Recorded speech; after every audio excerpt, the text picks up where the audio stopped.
Yo, what is up guys? Welcome back to another video of Hogwarts Legacy, and in this one we are doing the Astrologer class Harry Potter run because you already know I watched every movie at least one time, probably just one time, and read one book, so we are an official Harry Potter fanboy. First things first, we pick our spooky scary Harry Potter class, the Astrologer, since it starts out with a staff. After we make our off-brand Harry Potter, we go straight into Limgrave, grab Torrent, grab the first piece of the medallion, along with the Sword Steel, which really doesn't do anything. Then we head our way down in the Caelid and grab the Meteorite Staff along with Rock Sling, and we also grab this little spooky scary Rot Dog as well to help us out in some fights. Next up, we head to Limgrave and grab the Physic Flask along with the second half of the medallion for the lift. And after that, we head straight to Margit. And going into Margit, I guess now is a good time, better than ever, to lay out the rules. What are the rules of this Harry Potter run, you know? So, Harry Potter, you know, I allowed spells, incantations, and summons, because why not? I think they're cool. And if you want to be accurate to the books and movies, I guess you could say, Pier totum locomotor!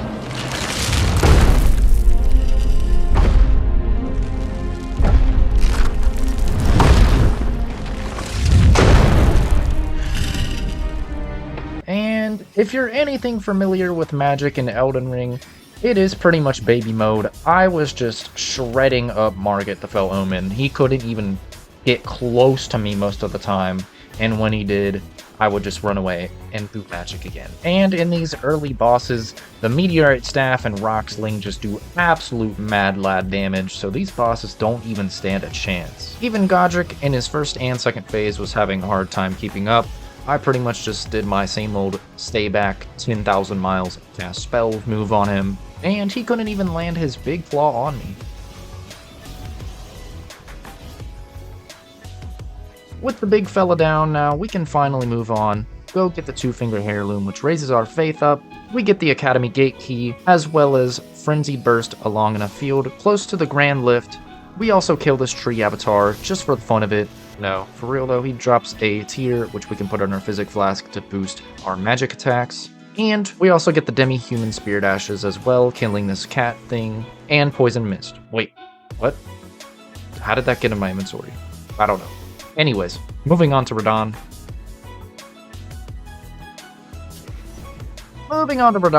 He actually wasn't too bad. I played on horseback most of the time, just shooting him from across the whole field. I did unfortunately die once or twice because I turned on horseback, and it actually gave me cold chills down my spine what I saw. Just rocks flying into my mouth and me dying. But we do eventually beat him and move along. Next up is Gold Godfrey, and pretty much we just could have done the strategy of shooting him with the Glintstone Pebble and running back and forth, but he kept doing a charge attack. Long story short, I pretty much just ran back and forth, frenzy bursting him to death. But this boss is so cool that, like, you know.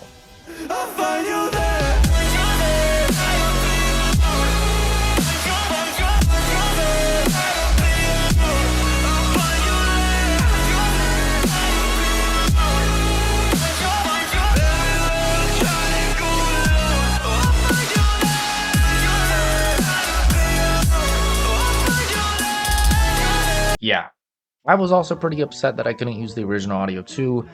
Video down below in the link, definitely go check it out. Anyways, after that, I was upset, so upset that we steal this dude's staff straight out of his cold, dead claws. And with the staff now in our midst, we then go get some bell bearings to upgrade said staff. We also grab the bubble tier since we were in Limgrave, along with Tibia's summons, which actually weren't that good, and it was an absolute pain to kill this boat boss since he moves around. But you know, we got the job done. That's all that matters. But anyways, time for Morgott. And did you say Morgott, last of all kings? Bro, we turned him into Lesgott in your dreams. Am I right? This guy normally whoops my booty, but this time around, it was the opposite. We just sat back, sprayed our magic, and whooped his booty. His booty got ate. What? I mean, his booty got clapped. And if you guys made it this far, I hope you're having a good day, and I want you to know that I just made some noodles where the type where you boil water and pour it in the cup, and I just spilled some on my finger and burnt the living tarnation out of them, so put a prayer in the chat for me or down in the comments, please. And yeah, that pretty much just cooked up my fingers. I'm not talking like KFC original chicken, I'm talking crispy.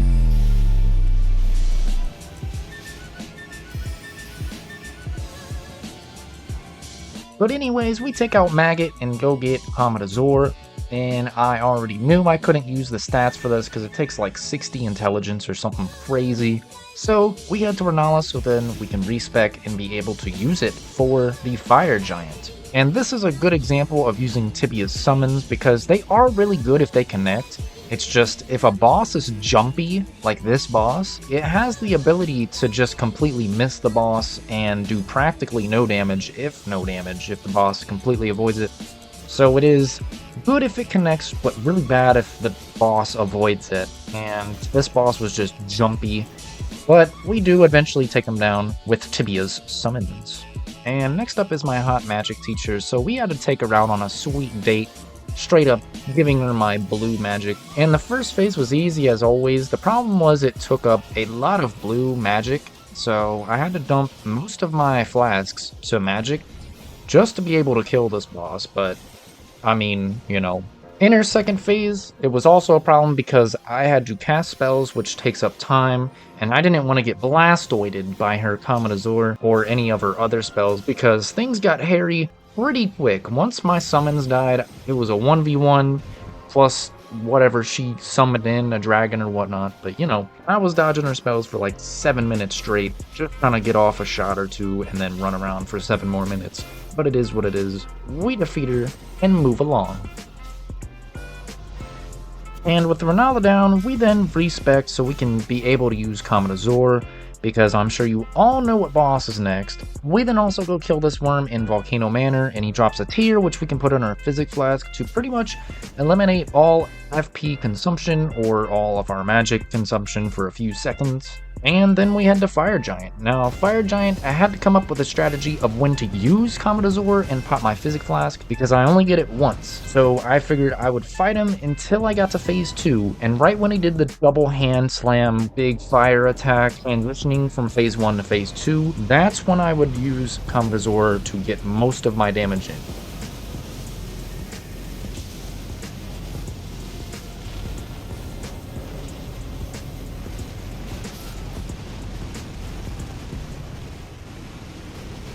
Yep, we died, which means we have to do it all over again. Phase 1, using the flask, going into phase 2, Commodore for 20 seconds, all just to fight another 5 minutes in phase 2.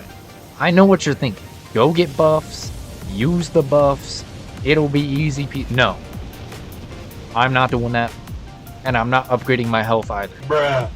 So, after we get a successful Commodore off, we then pretty much fight Fire Giant for another 5 minutes, and then, I mean, his phase 2 using magic isn't as bad as you think it is, but just the Commodore, I just needed to get the Commodore off properly. And it's not that I didn't want to level up my health, because with the Fire Giant, believe me, I did. It's just that I had to put all my magic to intelligence to be able to even use Commodore, which is like 60 intelligence or something. But moving along to Godskin Duos, this fight wasn't as bad as it usually is. This was probably the easiest fight I've had in all times that I fought them. I managed to put one to sleep, and then pretty much we just take them out one by one. Rocksling was also doing mad lad damage again with these people. I don't know, it just kept staggering them. And we take them out pretty quickly.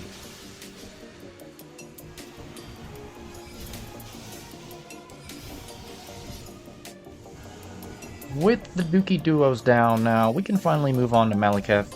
And Maliketh phase 1 was actually pretty easy. You can pretty much just stay back, dodging one or two few attacks and then just spam magic far away. And the Glintstone Pebble is really good for this fight because it's just such an efficient spell that it doesn't take that much FP or blue at the top, so we can just keep spamming him and slowly dwindle his health down.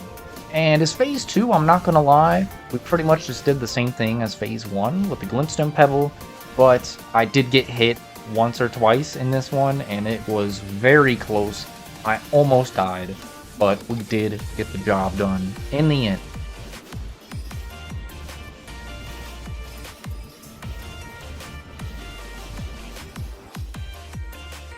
Now the next boss is Gideon, but with the way we beat Gold Godfrey, I'm sure I don't need to explain how I beat him.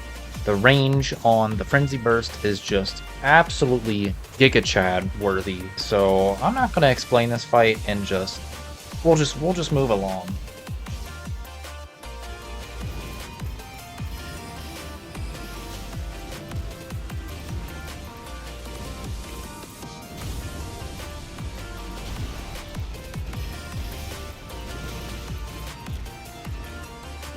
So, with the way that clip went, I'm sure you could tell that there was a problem. I just could not Glintstone Pebble this boss. This boss kept charging me. Godfrey phase 1 and his phase 2 Hoarah Loux were just absolutely dreadful with Glintstone Pebble, and there was no way I was getting Rock Slings to kill him or Tibia's Summons. So we needed something to cast that was fast and could do damage, and luckily, there is a solution to this. So in Liurnia, on top of a hill, there is a turtle, and you can buy the spell called Magic Glint Blade. And pretty much, it is a delayed spell, so you can cast it, and then it'll fire like 2 seconds after you cast it. So I can cast it, and then dodge whatever attack he does, and then the spell will still hit him. So it is better than Glintstone Pebble, and very good for this boss and future bosses. Okay, hear me out. It still took a few tries, but we do get him in the end. It just was working a lot better. I feel like I could stay further back than using the Glintstone Pebble. I could just cast off like 2 or 3 of them and then run back away from the boss, and it would go pretty smoothly. I mean, like with the Glintstone Pebble, I don't think I could do that. And when phase 2 hits, his giant jump, smash, slam attacks were also very punishable. But I usually try to get in 1 or 2 attacks between the big jumps. So it wasn't a terrible fight, but it was a very long fight and a very well-earned fight. But anyways, after this fight, I had got through the game pretty quickly, so I decided to do all of the Remembrance bosses.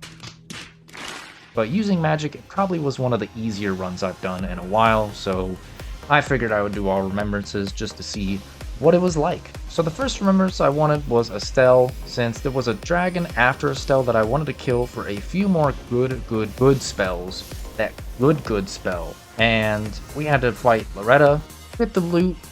We also had a Harry Potter 1v1 wizard battle, and we know how that went. Inverte status!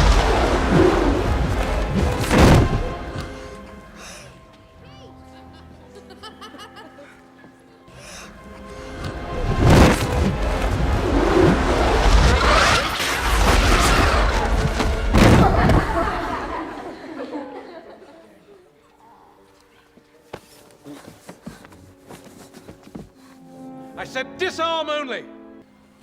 Rictus Emperor!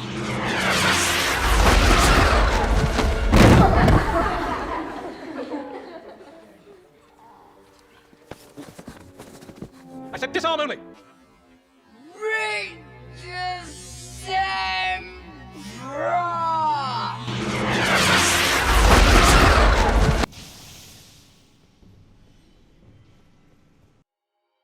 Fighting Astel wasn't too bad. I mainly just had to watch his grab attack because I did die a few times just from his grab attack. I could survive a few hits from Astel, but like his grab attack was always a one-shot, and he has like an anti-gravity spell which was also a one-shot, so that was the only 2 attacks I think I had to watch. But other than that, it wasn't too bad of a fight at all.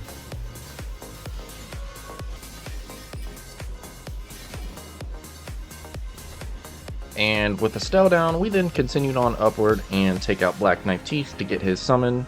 which took a very long time. We then also take out Glintstone Dragon Adula, which also took a very long time. Yeah, this fight was pretty awful. I had to stay far away, 1 because I'm dealing spells, 2 because this man's would like one-shot me with anything he did, besides maybe like a stomp and a tail swipe. I could have walked away, but you know, would it really be a Harry Potter video if we didn't fight some dragons in this? You know, Harry Potter is a dragon slayer. He's a goat. So we do take him out, and we get a very good spell at the end, and move along. And then finally, we then go ahead and marry Jenny, unlocking a rare achievement.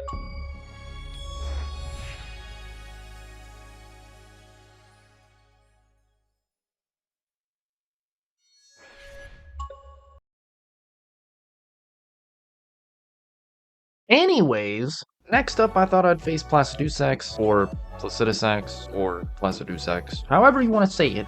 The next big dragon, right next to Maliketh's boss fight. And yikes, dude, this fight was a absolute pain. On a scale of 10 bananas, I'd say this is like 20 oranges, dude. Alright, this fight was honestly probably the 3rd, maybe 2nd hardest boss in this game. It just came down to luck because he has a laser beam attack, which is an insta-kill, and all of his lightning attacks were doing one-shots. His hand attacks were doing one-shots. His breath attacks were doing one-shots. When he flies down from the sky, those were one-shots. So I actually had to respec here, and pretty much we just magic glint bladed him to death with a bit of luck under our belt, and we take him out. This is also a shining moment for Black Knife Tish. Give a round of applause for Black Knife Tish. I honestly don't think I could have beat this boss without him, because his health bar is just absolutely massive, and I was running out of magic very quickly.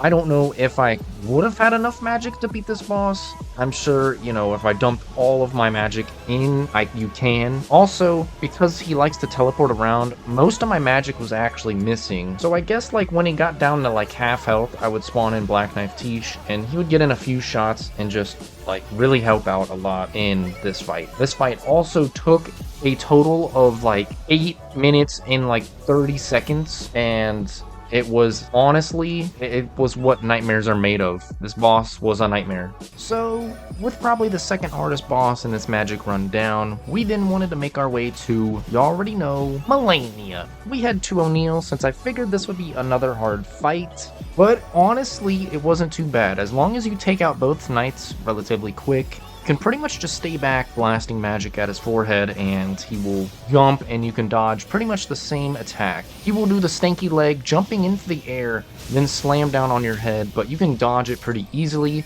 and then normally he does like a jab right after that, so you can dodge twice, and then just keep spamming magic, and he should go down fairly quickly. And we already faced Ghost Loretta, so normal Loretta wasn't a problem at all. She did have a few more attacks that did quite a bit of damage, but they were fairly noticeable. Just the problem was me casting spells right when she was, and I would get my absolute booty clapped. So I just had to be a little bit more careful. Now, I'm not going to fight Malenia just quite yet. We did a Uno reverse and 40 U-turn on you, and we pretty much went straight to Moglin's palace and fought Mogh. And along the way, we found the OP farm, and I did farm a few times just to get a few upgrades and upgrade myself to where I would be able to use a few more spells. And now it's time for Mogh.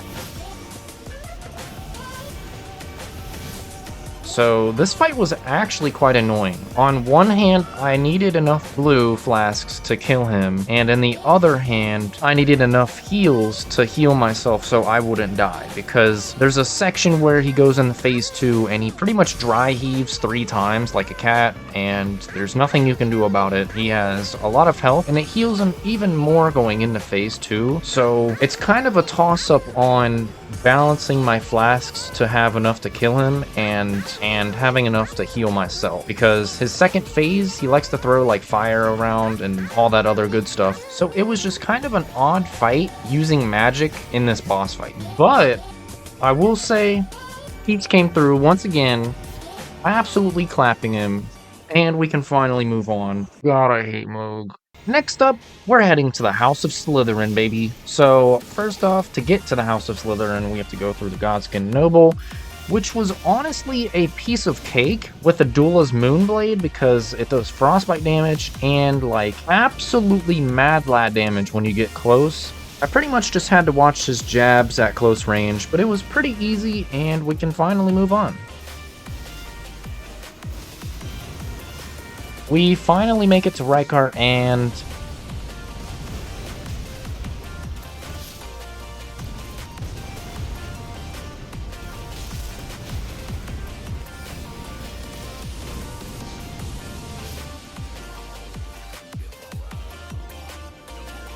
yeah, we're gonna have to come back to that later. But in the meantime, we go ahead and take out Twin Gargoyles. And in this fight, normally this fight is absolutely awful. I usually always have problems with this fight, but for some reason my magic spells were just doing absolute huge damage on them. So if you ever come across this boss or ever need to fight them, try using some magic. I mean, I don't know if it'll help you out, but this fight was probably the easiest I've ever faced them, like ever. And we also had to take out these invaders that spawn in with the Moonblade, and I don't think I need to show any more than this. I mean, it destroyed them. I actually feel bad. I'm sorry. Anyways, we move along past that. We hug her for a whole 5 minutes. A whole 5 minutes. And then stare at our feet for a few seconds, I'm sorry, and then we can finally move on to Lich Dragon Fortissax, which actually wasn't that bad. I've only fought this boss maybe 2 times, maybe 3. But magic is so good and slightly broken that we pretty much just slid right on past this boss. And Duel's Moonblade has also been annihilating every boss that we've been going to, so it's a really good spell to have just sitting in my back pocket. And finally, the moment you've all been waiting for.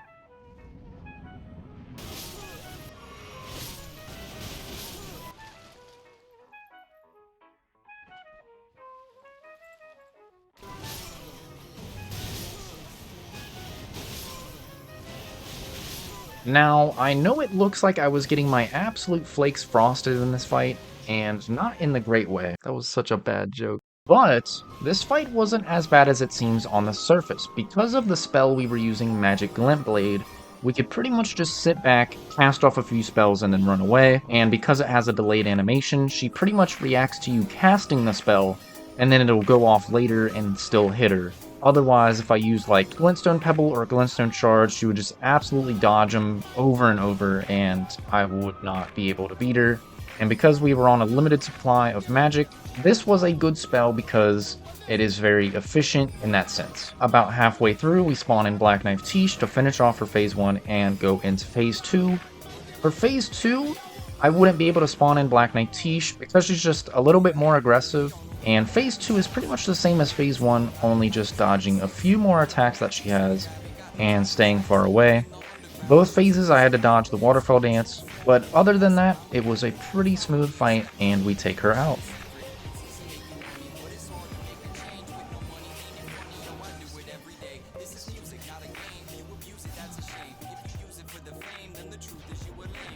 We then go ahead and pull our name from the Goblet of Fire, since I literally forgot about this deer boss, and this deer boss is pretty easy to us now, so we go ahead and take him out. And I'll go ahead and speed up this fight ×5, since this fight took like 2 minutes total to beat, so it was not hard to beat this boss at all.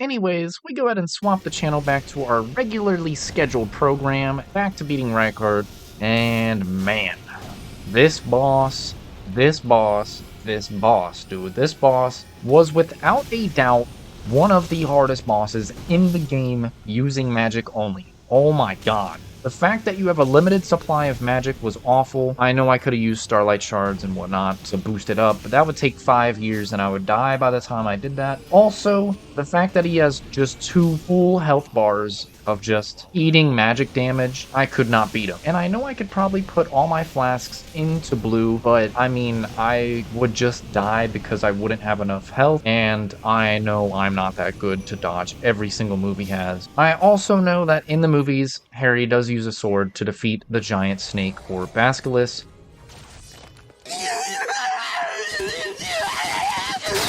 But I didn't want to use that. I felt like that would just make it too easy for the House of Slytherin. So I did the next best thing. I would use magic, and I summoned in the two strongest people I knew at the time, Dobby and Neville Longbottom. And with the three of us combined, we could now destroy Rykard and take down the House of Slytherin. By the time I got to this point, his phase 1 was pretty easy, so this was no problem. But the only moves I had to actually watch for is his grab attack, or when he buries his head in the ground, dealing like a huge wave of explosive damage. And it's pretty much unavoidable, so yeah.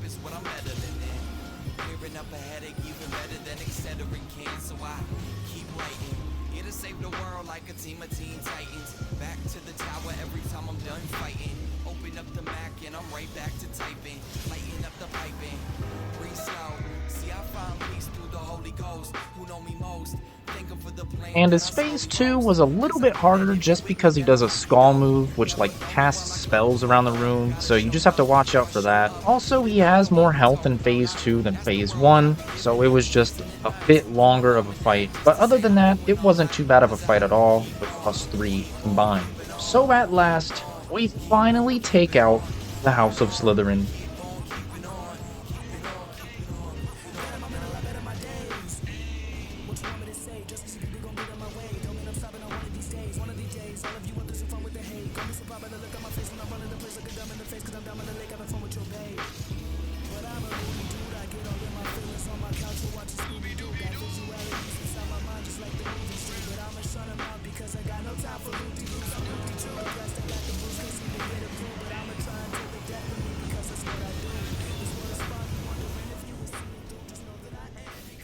And with Rykard going down, there is only one boss remaining, two bosses, but technically just one boss remaining, which is Radagon and the Elden Beast. And if you know anything about Radagon, it is that he deflects all magic, and he's very fast at attacking. And his phase 2, or Elden Beast, was also going to be a huge pain to take out using magic only. So I already knew the pain that was coming, so I just decided to spawn in my good mate, Ronald Weasley.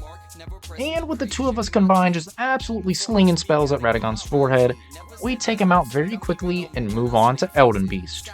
Both Radagon and Elden Beast are very resistant to magic, which is why I needed help, but we do Magic Glint Blade Elden Beast and used Adula's Moonblade as well to help us out in this fight. I was also unable to use Common during this fight because I needed help, and Flip-Flop and Elden Beast likes to act like it's cross-country, running all over this arena, doing somersaults, backflips, whatever you can think, just absolutely swimming away. Like, what is this, bro, gym class? I think not. But eventually we do keep catching up to him and casting spells, and eventually taking him out.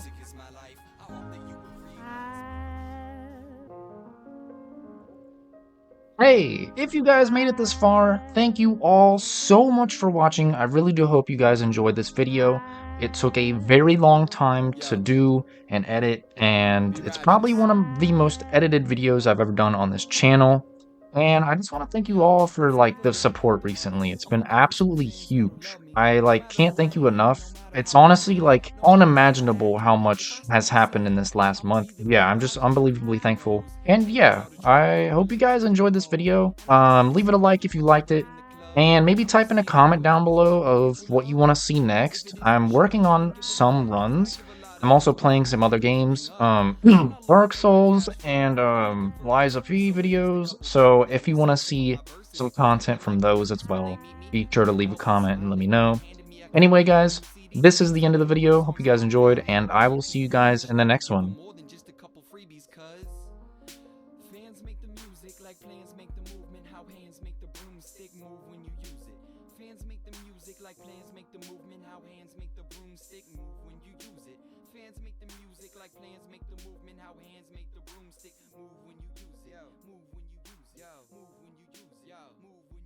Yo, it's free, so go ahead, download. Show it to the townsfolk and tell them where to get it. If you snowboard, this